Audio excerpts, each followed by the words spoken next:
लखन कहाँ हँसि हमरो जाना। सुनहु देव सब धनुष समाना। काछति लाभ जून धनु तोड़े। देखा राम नयन के भोरे। छूटत टूट रघुपति नहीं दोषु। मुनि बिनु काज करिहु कत रोसु। बोलै चितै परसुकी ओरा। रेसठ सुनहु सुभाउ न मोरा। बालक बोलु बधौ नहीं तोहि। केवल मुनि जड़ जानहु मोहि। बाल ब्रह्मचारी अति कोहु। विश्व विदित क्षत्रिय कुल द्रोहु। भुजबल भूमि भूप बिनु किन्हि। विपुल बार महि देवन दिन्हि। सहस्त्र बाहु भुज छेद निहारा। परसु बिलोक महीप कुमारा। मातु पितहि जनि सोच बस। करसि महिष किशोर। गर्भन के अर्भक दलन प्रसु। मोर अति भोर।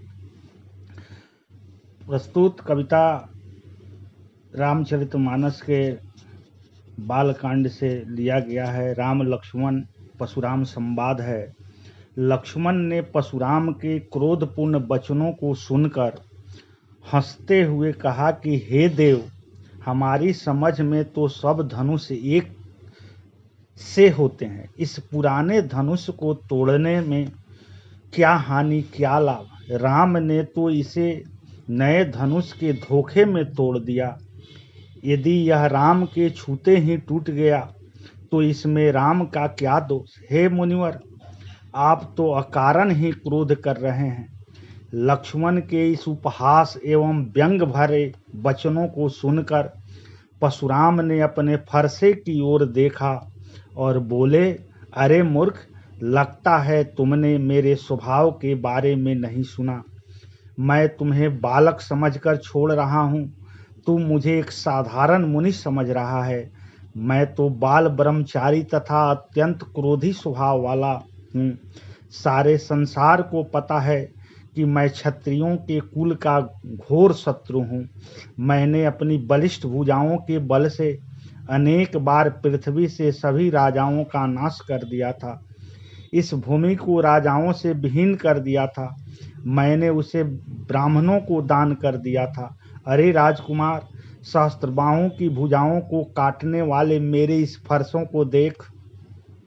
अरे राजा के बालक, मुझसे उलझकर अपने माता पिता को चिंता में मत डाल, अर्थात अपनी मृत्यु को मत बुला। मेरा यह फरसा बहुत भयानक है। यह तो गर्भ में पल रहे बच्चों का भी नाश कर देता है। इस दोहा और चौपाई छंद के माध्यम से कवि कुलकुमुद कलाधर गोस्वामी तुलसीदास जी ने बताने का प्रयास किया है कि परशुराम के क्रोध करने पर लक्ष्मण में धनुष के टूट जाने के लिए कौन कौन से तर्क दिए। तो इसका उत्तर यह होगा कि लक्ष्मण ने कहा कि सभी धनुष एक समान नहीं है। फिर इस पुराने धनुष के टूट जाने से आपको क्या लाभ हानि। अगर यह धनुष राम के छूते ही टूट गया तो इसमें राम का क्या दोष। दूसरा जो प्रश्न है कि परशुराम ने अपने विषय में सभा में क्या कहा, तो लक्ष्मण ने शिव धनुष टूटने के बाद क्रोध को अकारण बताया, क्योंकि उनके अनुसार लड़कपन में इस प्रकार के अनेक धनुइयों को हमने तोड़ा, परंतु आपने कभी क्रोध नहीं किया। परशुराम ने लक्ष्मण को धमकाते हुए क्या कहा। उत्तर, परशुराम ने कहा कि मैं क्षत्रिय कुल के शत्रु के रूप में विख्यात हूँ। मैं बाल ब्रह्मचारी हूँ, अत्यंत क्रोधी स्वभाव का हूँ। मैंने अपनी भुजाओं के बल पर धरती को कई बार राजाओं से रहित करके ब्राह्मणों को दान में दिया है। मेरा यह फरसा बहुत भयानक है। यहाँ महु महीप महाभट बानी में अनुप्रास अलंकार है। मम की आवृत्ति है, इस कारण अनुप्रास अलंकार है।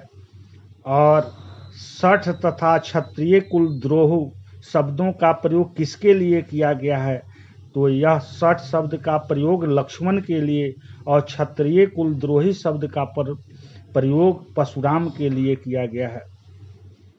इस उपर्युक्त पंक्तियों में किस भाषा का प्रयोग किया गया है, तो उपयुक्त पंक्तियों में अवधी भाषा का प्रयोग किया गया है और इसमें दोहा चौपाई छंद है। बिहसी लखन बोलय मृदु बानी, अहो मुनीसु महाभट माने। पुनि पुनि मोहि देखाऊ कुठारू, चहत उड़ावन फूकी पहाड़ू। यहाँ कुम्हड़ बतिया को नाहू, जेतर जनि देखी मरि जाही। देखि कुठार सरासन बाना, मैं कछु कहा सहित अभिमाना। भेगुसुत समुझ जनेहु बिलोकी, जो कछु कहूँ सहौं रिस रोकू। सुर महि सुर हरिजन अरुगाई, हमरे कुल इन पर न सुराई।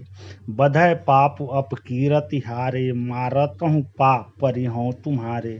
कोटि कुलिस सम बचन तुम्हारा, व्यर्थ धरहूँ धनु बान कुठारा। जो बिलो की अनुचित करहूँ, क्षमहु महामुनि धीर। सुने सरोस भृगुवंश मणि, बोले गिरा गंभीर।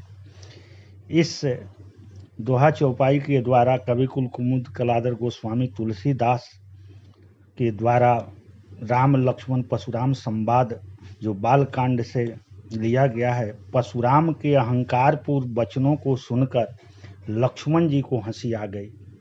वे हंसकर कोमल वाणी में बोले, अहो मुनिराज, आप तो बहुत बड़े योद्धा हैं। आप बार बार मुझे कुल्हाड़ा दिखा रहे हैं, कुठार दिखा रहे हैं। लगता है आप फूंक से पहाड़ उड़ा देना चाहते हैं। पर यहाँ कोई कुम्हड़े का छोटा या कच्चा फल नहीं है जो आपकी तर्जनी को देखकर कुम्हला जाए। लक्ष्मण जी कहना चाहते हैं कि यहाँ कोई दुर्बल और कमजोर व्यक्ति नहीं है जो आपकी धमकियों से डर जाएगा। हे मुनि, आपके हाथ में कुल्हाड़ी और कंधे पर धनुष बाण को देखकर मैंने भी कुछ अभिमानपूर्ण शब्द कह दिए, पर आपको भृगु ऋषि का पुत्र जानकर तथा आपका जनेऊ देखकर आपने जो भी कहा मैंने सह लिया और अपने क्रोध को रोक लिया। हमारे कुल में देवता, ब्राह्मण, ईश्वर के भक्त तथा गाय, इन चारों पर वीरता नहीं दिखाई जाती, क्योंकि इनका वध करने से पाप लगता है और हार जाने पर अपयश।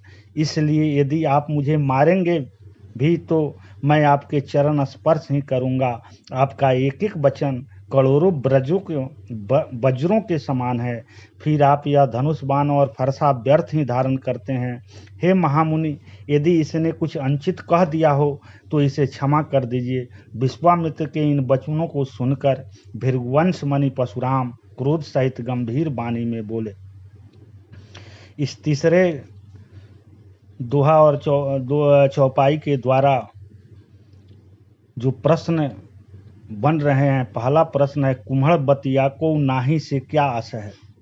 इसका उत्तर है, लक्ष्मण ने परशुराम द्वारा धनुर्भंग के समय क्रोध किए जाने पर उन पर व्यंग किया कि यहाँ कोई कुम्हड़े की भांति दुर्बल नहीं है जो आपकी धमकियों से डर जाए। व्यंग हर व्यक्ति के लिए चुभने वाला शब्द होता है। कहा भी गया है कि व्यंग हृदय में इतना चुभता जितना चुभता तीर नहीं, जले न प्रतिहिंसा की ज्वाला में ऐसा कोई वीर नहीं। दूसरा जो प्रश्न है, व्यर्थ धरहूं धनु बाण कठोरा, पंक्ति का आशय के द्वारा कवि क्या कहना चाहता है? तो लक्ष्मण ने परशुराम पर व्यंग किया कि हे मुनिवर, आप तो कठोर वचन ही करोड़ों वज्रों के समान हैं। आपके तो कठोर वचन ही करोड़ों वज्रों के समान हैं। आप धनुष बाण और फरसा बेकार ही धारण करते हैं।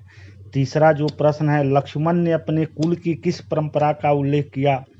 तो लक्ष्मण ने बताया कि हमारे रघुकुल में देवता, ब्राह्मण, गाय एवं भगवान के भक्त, इन चारों पर वीरता का प्रदर्शन नहीं किया जाता, अर्थात उनके कुल में इन पर शस्त्र प्रयोग वर्जित है। और प्रश्न इसमें बनते हैं कि प्रस्तुत काव्यांश की भाषा कौन सी है? तो इस काव्यांश की भाषा अवधी भाषा है। यह पंक्तियाँ किस छंद में लिखी गई है? दूसरा प्रश्न, यह पंक्तियाँ दोहा और चौपाई छंद में लिखी गई है। अब जो है काव्यांश में चहत उड़ावन फूक पहाड़ का भाव सौंदर्य स्पष्ट कीजिए।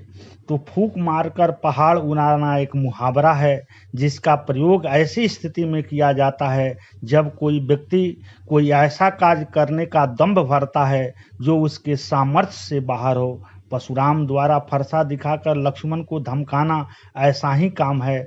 लक्ष्मण अत्यंत वीर थे, उन पर परशुराम के धमकाने का कोई प्रभाव पड़ने वाला नहीं है।